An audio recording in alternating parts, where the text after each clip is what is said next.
the Sustaining Creativity Podcast. I'm your host, Mari Reesberg. Over the past several years, I've combined my degrees in acting and somatic psychology to share my sustaining creativity techniques with performers. And now I've decided to share it with a bigger audience that includes you. I believe we are all creative, and this podcast is all about that. I'll be interviewing people from all backgrounds, ages, and creativity experiences to share just how creative we all are. Today, I'll be chatting with Stephanie Long, founder of SMM SEO agency, SEO expert, trainer, and consultant. Please enjoy Stephanie Long.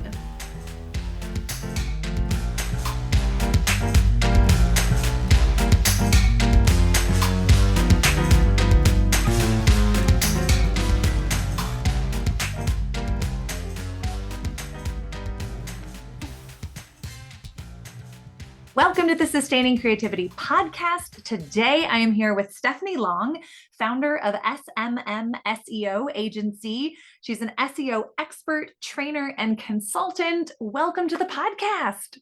Thank you so much for having me. I always love talking SEO. Excellent. Well, I'm super excited to chat with you about SEO and creativity and how those worlds cross and combine. But before we get to that conversation, if you wouldn't mind sharing a little bit about who you are and what you do. Sure. So I have been in SEO for about 10 years. It was my first job out of college. And then I just started expanding and doing everything in the marketing umbrella you can think of. Fast forward, the pandemic hit and I got laid off. So I've always been doing SEO, like I mentioned, on the side. So my friend was like, you should just start a website, because I didn't have a website. It was just referral, and start marketing yourself. And I was like, yeah, that's a great idea. Why didn't I think of that? So about 2 years ago, I started this company all by myself and just solely focusing on SEO. So that laser focus gives me the best opportunity to work hand in hand with my clients. And you work directly with me. So it's a really personal touch. That's awesome. Yeah. For our listeners who may not be familiar with the acronym SEO and what it is, would you mind sharing a little bit about that? Yes, I always forget. So I thank you for reminding me. That is search engine optimization. So when you type in a keyword in the search engine, such as Google or Bing or Yahoo, that's what pops up. Those results are what SEO does for you. So whatever you see in the search engine, that's SEO behind it. Awesome. Thank you for that. I'm super curious in terms of SEO and creatives or creative people. Do you find that the more creative language you're using, the better, or do you want something that is easily searchable and that other people can find? Yeah, so I have a podcast client, actually. They do, they go around and record haunted houses, like findings. And then I have a tech clients, right, that are very technical writers, not fluffy. So I have probably the both sides of the spectrum when it comes to clients, right? So it really comes down to, is it readable? Right? Even if it's a technical writing, is it readable? Like, is your audience wanting to read that? Does it sound good for Google? And I really have to emphasize this. Google is so smart. It knows if people don't like it. It knows if it makes sense to people. It understands that, like I mentioned, one of those search results, if you click through it and it's not exactly what you said it was in the results, Google knows. So just being on top of that. So whether you're writing fluffy content for a haunted podcast or technical content, as long as each page has its own dedicated keyword that is easily written in that content, then you're good. It just all goes around what you're trying to target for your audience. Right. Good tips. Yeah, and the keyword makes sense, right? Like, the podcast people shouldn't write something about technical, and the technical people shouldn't write something about the podcast, right? So exactly. Make sure it rolls nicely. Makes a lot of sense. But really great to have such a variety of clients. So you're working in those creative avenues as well as the technical avenues. Yeah. And when you think about like your own experience of creativity, what does it mean to you to be creative? So funny, I come from the tech world because I live in the Seattle area, and Uh-huh. I myself used to run a paranormal podcast. So Oh, I run the spectrum yeah. too. So it's kind of interesting. I just said those are my two clients, and that's me. So I myself, SEO can be very technical, right?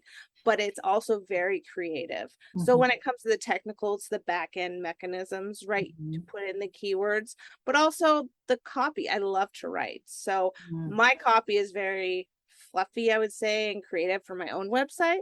So I Mhm. love to combine the two because I am a creative. Mhm. Um, but then I like the technical aspect of it. So Nice. yeah, that's how I look at it for Yeah. sure. So for you, creativity is this combination Yeah, for of sure.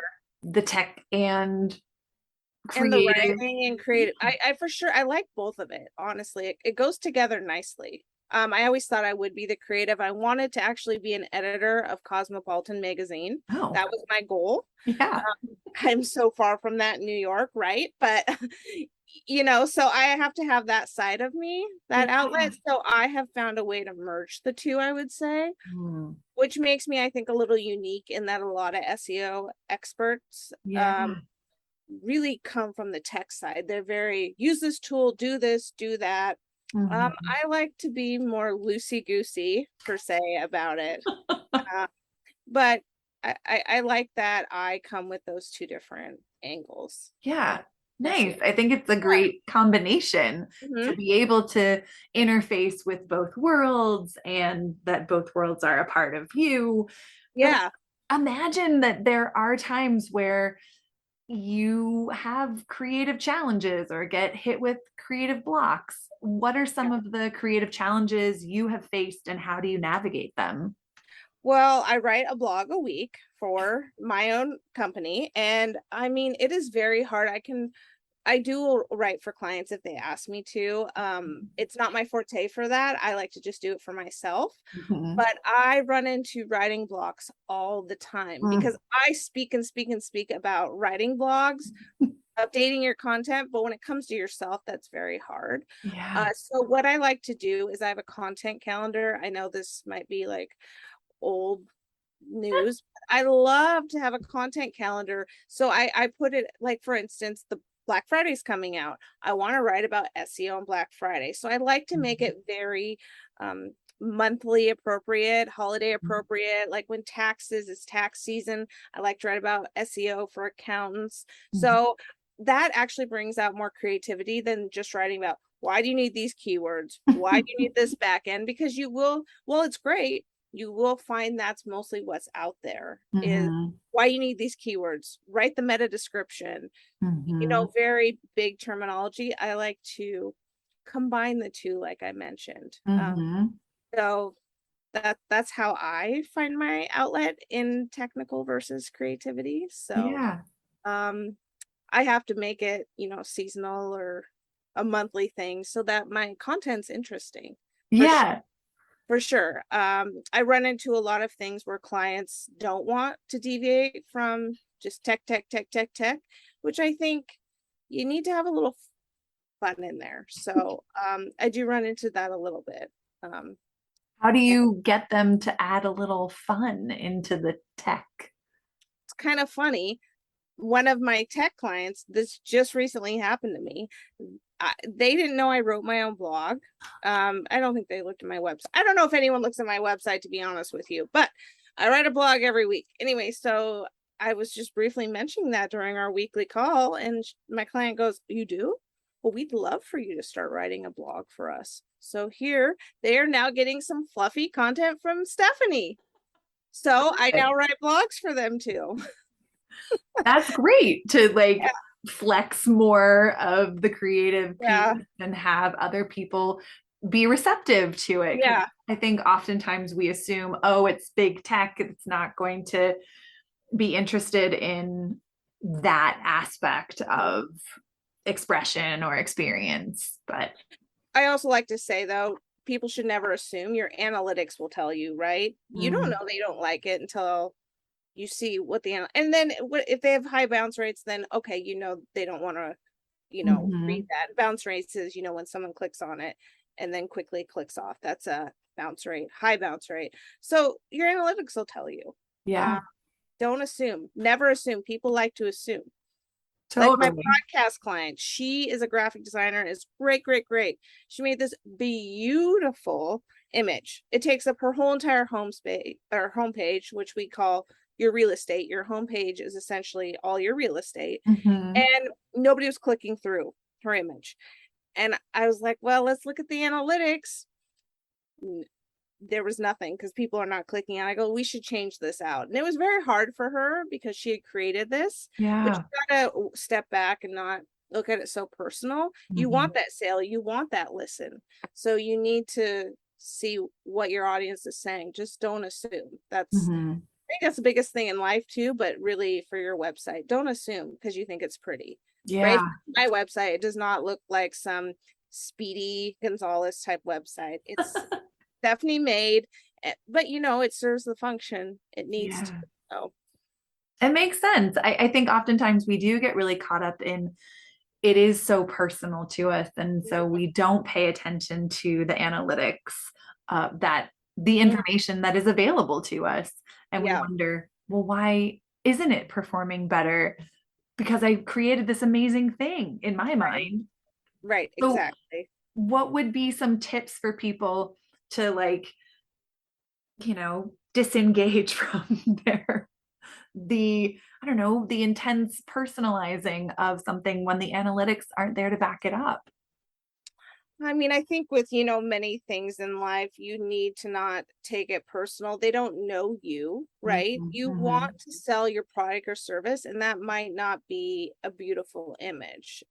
mhm, So I mhm, think that when you look at your analytics or you're hearing it from an SEO person, you need to be really like take a step back, be subjective about it. I love this. Maybe we can put it on a blog post. Like take that creative piece mhm, and repurpose it. Maybe do a YouTube video with an Instagram post. I mhm, mean, don't throw it away totally, but I mean, step back and think, well, what does my audience want? And if they're not mhm, doing that, then you're not getting ultimately what you're after. So mhm. I would just do that, repurpose it. I mean, there's a lot of things I've written that I thought were great and I have no views. And I thought it was amazing. And then there's stuff that I wrote that I thought was okay, more techie. And it was Yeah. did great. And I was like, oh, okay. So I just follow my audience, right? And reiterate off of that. Yeah, that's a great reminder. And I love the repurposing because Mhm. it's not about just completely getting rid of it, but where could it be better seen or utilized in a different way? I think we Exactly. forget that creativity, there's so much problem solving that goes into it. So, solving this Exactly. problem of people not clicking on something that we really, as the creator, love, how could we find it to Right. get the audience interaction that we're looking for on some other platform or in some other capacity?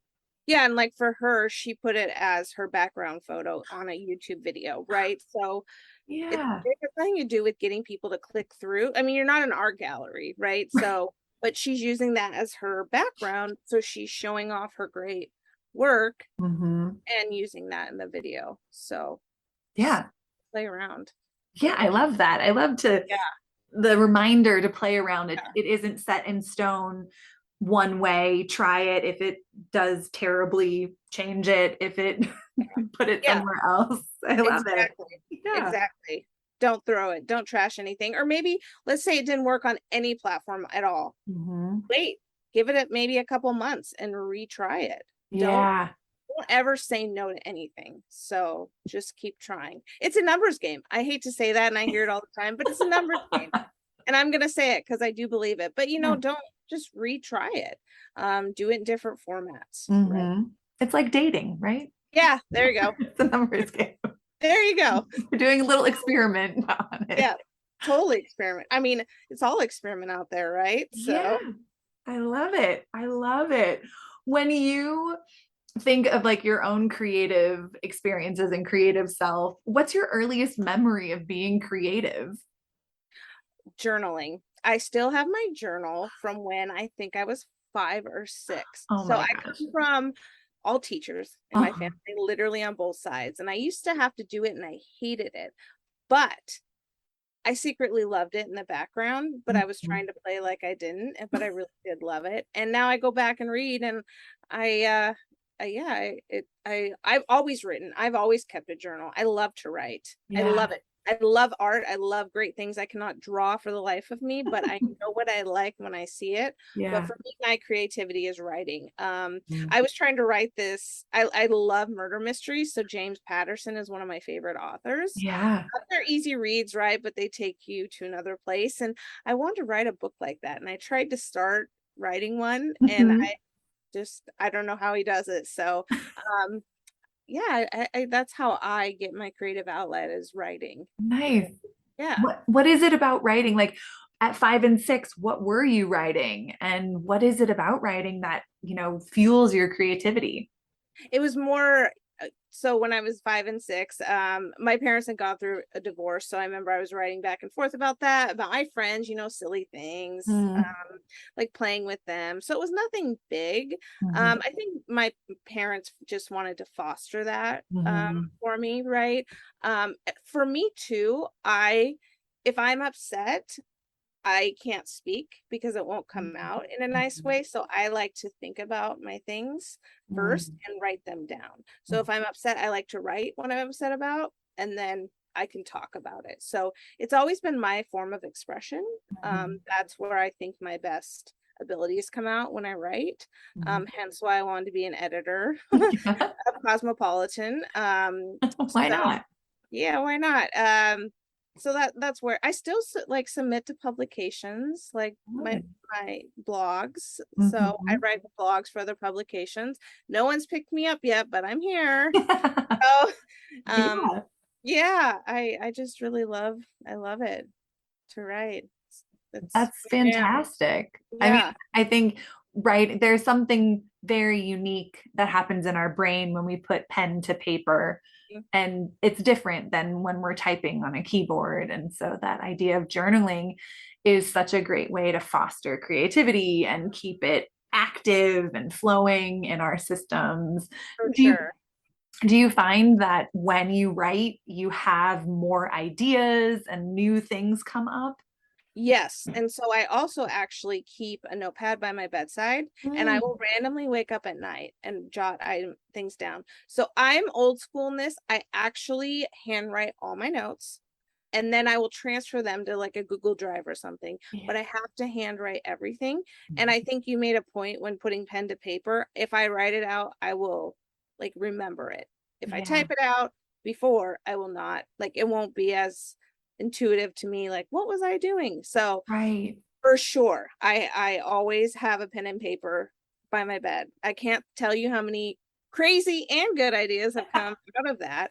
But I remember I would keep thinking of these things and then go back to sleep. And I always thought in the morning, what was that? Why did I have a notepad by my bed? So I'm a writer. I literally write everything out. I I'm love it. looking at these notebooks right over here. Right. Do you save all your notebooks and all? Totally. Totally. Yeah. Yeah. I And love if you it. looked at them, you would have no idea what they say. And Oh. sometimes I don't either. So I have to really like dig deep into my handwriting. But because we all type nowadays, so it starts off really good and then it slowly Oh, gets unlegible. yeah. So yeah, they're all here though. I love it. I mean, I think that's so great to be able to go back and see. I've talked to so many people who have like idea notebooks or idea journals that they write all these ideas down. And then 5 years later, we'll go back and be like, oh, I've done all of these things, or I've taken all these ideas and turned them into something else. So I think writing is such a great tool for fostering creativity and supporting creativity. What are some of the like everyday issues that you use creativity to solve? Um, I'll go back to thought where if I'm upset or I don't know how to express something to someone in a like a nice way, PC nice way, I will write it out, like for Mhm. sure. An example is, so our student loan crisis is out of control, right? And I just want to call and like scream at somebody, but I actually sat and wrote a really detailed letter to our attorney general about my student loan crisis. So Mhm. I guess that's a far no, but my point is I can really just hone in on things that I wouldn't, I don't think, if I'm typing it out. Mhm. And then I'll scratch things out and I'll come back to it. And I don't feel like you can do that on the computer. You just delete it and it's gone. But if I scratch it out, I can still see underneath if I need it back. So Yeah. that's that's my like process on things. I like write to people. I still write letters, okay? I still use the mail, I okay? love it. I'm hoping that somebody is like, who is this girl that writes letters in the mail? This never happens. I gotta open this letter. Yeah. And then That's it's this amazing. amazing letter. That's my goal. I love it. We got to have goals. When Yeah, it, that's my goal. when it comes to SEO, what are some of the like everyday issues that people come up against, and how might creativity helps them solve these issues? Yeah, so one of the big ones is, this isn't, I don't necessarily a creativity one, but I do need to mention this. Yeah. You will get emails from people that say, I will rank you number one within a week. Please do not, that is totally false. It takes at least 3 months and sometimes 6 months, because you got to remember this isn't paid. So anything that's not paid, that's organic, is not going to shoot you to the top, right? Right. Like anything that's free, just think about it. It's a long game. So Mhm. that's one of the biggest things. I think a lot of people get stuck. Let's say they're wet. Like when I started, I had 3 pages. That's it. Mhm. And what do I do? What do I do? And so just from there, I create like a mind map, if you've ever Mm. heard of that. Yeah. And so I was able to map out my website. So what the structure I want it to look like, and Mhm. then also my blog posting schedule. So it's okay that you only have 3 pages. I was like, I just need to get it up there, right? But then you map out your structure for that. Now I have a good content calendar going, right? Mhm. So I know what I'm writing for the next 3 months. That's what I like to try and do, 3 months out. Mhm. And I think that people struggle to find writers too. I think that's another big topic. Um, so I just would recommend going on Fiverr too. There's some great people on Fiverr, Mhm. but you really need to get content out there. So Mhm.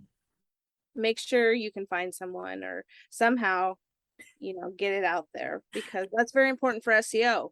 Think about it, if you never update your content, Yeah. it's going to be really outdated, and things are changing so fast. SEO is changing so fast, Mhm. and it's not a one-stop shop. It's not once and done. So that's why you need to keep going with it.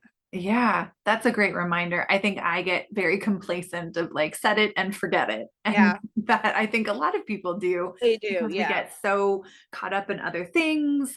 And so I really appreciate those reminders of like, no, you got to go back and have something that you're continually updating and making adjustments to and paying attention to it. Cause I know I personally want to set it and forget it. Yeah. And Yes. that that isn't how SEO works. Yes, for sure. Yeah. And then, have somebody come in and just do one project and then you're done. I mean, Right. don't you want to know what the results are or what's going on in the next 3 to 6 months? So Yeah. that's a huge thing. That's a huge reminder for people. Mhm. I've faced people, that are upset. It's not happening in one week because they are getting these emails. But so that's definitely a conversation that I've gotten. I mean, I have it down now, but it's evolved over, right? Like when somebody's screaming at you, like some CEO, because it's not ranking, Yeah. you're scared, this little girl out of college. So, Totally. just gotta set your boundaries, right? Like Mhm. set it up front. I set it up front immediately. And I think that was what I did. That's my advice. I didn't do that initially. Yeah. Set my expectations right at the get-go. So Mhm. if they want it in a week, that's not me. Right. Yeah, which Yeah. is fine. Yep. That's they can go find someone else. But Exactly. yeah, that reminder that it's going to take more than a week to get results if you are doing it organically and you're not paying for the traffic and all of that. I Exactly. know very little about it. Yeah, exactly. Yeah, and if you see there's a little ad button next to some results, somebody has paid. I mean, it may be Mhm. intuitive, but somebody has paid for that. So you can do those in conjunction, SEO and paid. Yeah. I personally just only do SEO, so you can do it. Like if you don't Mhm. have a budget, really, you can do it.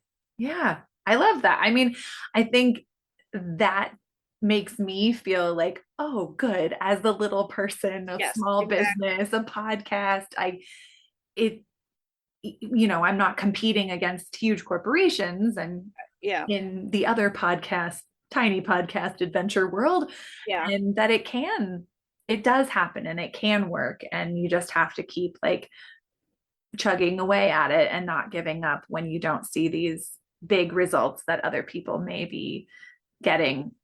Do It's you just about find, content, like keep your yeah, content going. I can't stress that enough.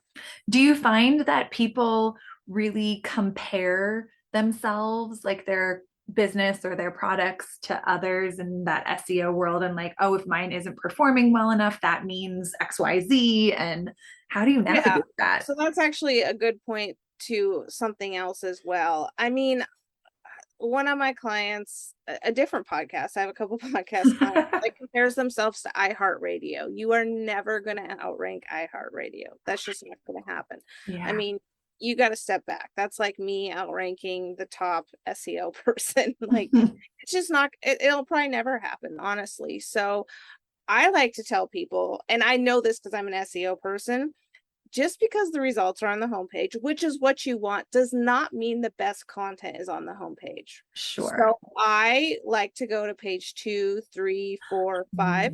So I like to tell people that. I mean, you ultimately want that because Google Mm-hmm. is like they look favorably on the homepage, or sorry, the first page. However, you can still get great content on there. Mm-hmm. But I think it's slow but steady. For instance, this one podcast that wanted to rank against or was like, I want to be iHeartRadio. You get really niche keywords. So make Mm-hmm. sure your podcast talks about whatever your topic is. So for you, maybe you would say podcast about SEO expert in Seattle. So you get it very, very like granular. I Mm-hmm. like to say it like this. You don't want to get the people at the top of the funnel. You want them to go to other websites and search, do their Mm-hmm. like research. And then you want to grab them in the middle or the bottom of the funnel, like when they're Mm-hmm. ready, very close to purchase or whatever. Yeah. That's where what I like to think of it as. Nice. I love all these little tips and Yeah, tricks and just reminders that it is a process and it doesn't happen overnight and you're gonna still work at it 3, 6 months down the road and continue to create content. Those are good reminders to keep flexing your yeah, creativity and creating your content. exactly. And And also, this is content, right? Podcasts are content, webinars are content. yes, It's not just writing. This is all content because you can right. repurpose this. You can take this and put it on YouTube. You can make this into a blog post. So again, there's ways to repurpose everything Yeah. you do for whatever form. Because you don't know, maybe your podcast people actually like YouTube better. And so if you put it on YouTube, the format's better, right? Like different audiences, different formats. Absolutely. That is not something I do, but good idea. There's a thought for you. Yeah, exactly. I love it. Well, I'm curious, working with so many customers and clients that you probably come across people who do not think they are creative at all. Mhm. How would you encourage others to find creativity in their life? What I actually like to do is it's a hard task. I've done it for myself. I always say, why don't you write out what you think about yourself? And I know it sounds weird, but it really makes you think, what do I think about myself? I'm this, I'm that. And then I think you will learn a lot more about yourself. I mean, for instance, I learned that I actually really love knitting. I know that sounds like a funny thing, but I was writing, I love this, I love that. And I was remembering back from my childhood, oh, I love knitting. So I picked that up again during COVID. So I think writing out about yourself Yeah. actually really bring out a lot of things. And I know, again, it might sound silly, but it's brought up a lot of, so for instance, I love Halloween. Mhm. Halloween's 365 days a year for me. But when I was writing this out and I said, oh yeah, I love knitting. Now I'm creating a Halloween blanket. So it just brings out, fun things, especially during the pandemic or if you're home all the time. Yeah. I think that's good. Doing those mind maps. I have a creativity board. So I write things that I think are crazy out there. For instance, I would love to meet Alanis Morissette someday. So there's a picture of her on my board. I So love I it. have like crazy things out there. Yeah. That's So there's, awesome. yeah, there's many different things I do that are maybe That weird saying it out loud. It sounds weird now that I'm saying it out loud, but No, but I love it. I it love was all of okay. these things. Yeah, the reminders that it's okay to have dreams and goals and wants and desires and to meet people and to, Yeah, discover who you are and, for really dig into your identity and know that it's changeable, that I say that I'm this way today and in 3 months it might be different. yeah, for And sure. I can see that kind of SEO connection, like to now, this is what it is, but in 3 months, it gets to be something completely different. And For sure. that's a I'm great very reminder. oriented on like steps. So how did I get to that step? And SEO is very like Yeah. process, and I'm very like I don't know how I'll meet Alanis Morissette, but other things on my step process You make sense, right? never know. It could happen. You never know. Yeah. Like, I mean, those are the wild dreams, but other than that, I'm very, Yeah. you know, one, two, three, right? It's important to have those wild dreams. I think that How boring keeps is us not. going. Right. Exactly. Well, it's been such a treat to chat with you, Stephanie. I just have one last question. Yeah. What does it feel like in your body to be creative?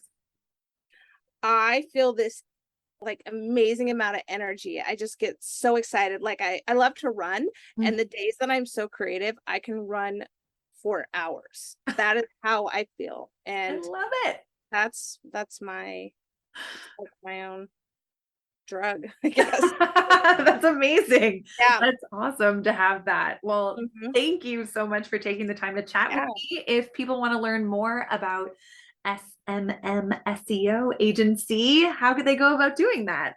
Yeah, so I'm on Instagram at SMM SEO Agency. I'm on LinkedIn at Stephanie Marie Marketing. That's actually what it stands for, SMM, Stephanie Marie Marketing. And my website is Stephanie Marie Marketing, and spelled Stephanie the normal way. Okay, Not with an, perfect. because some people have. I'll put all of that in show notes so people have easy access to it. And thank you so much for chatting with me Yeah. about creativity. It's been awesome. Yeah. Thank you. I appreciate it.